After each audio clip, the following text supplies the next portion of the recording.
Hello friends, welcome to my channel and thanks for watching this video. So when we are looking at the current price chart of ICU stock, you can clearly see that sudden volatility comes in and the stock actually, it has given you a breakout, but it turns into a false breakout, and from there it has tested the highs of 1.24, which was your resistance as well as your breakout level. So the stock tested the level, breaks out higher, and then again started falling down, and with quite a rapid pace. So it turns out to be a false breakout for ICU stock right now. And with this breakdown, or with this false breakout, what has actually become active is this entire range.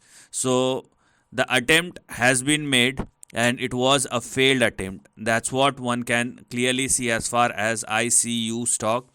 And right now, with this attempt, what has now become active, because the stock is cooling off with quite a rapid pace. So what has become active is 0.41 and 0.36 on the downside, which is your support and stop loss, and 1.24 on the upside.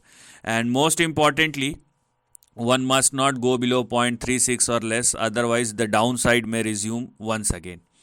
Right now, because the stock is trading in between the range, so it is either, if you don't know how to manage this thing, so it is either to avoid this range or to play the edges.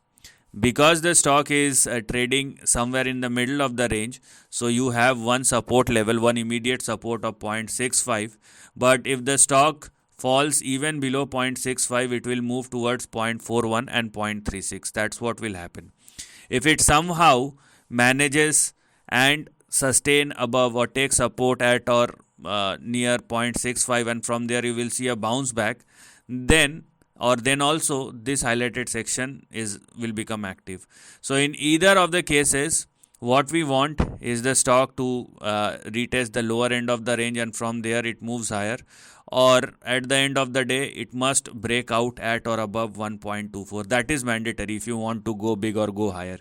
Meanwhile, because the stock is falling down, one must understand that this stock should not fall below 0.65, and most importantly, it must not fall below 0.36 or less, otherwise the downside may resume once again.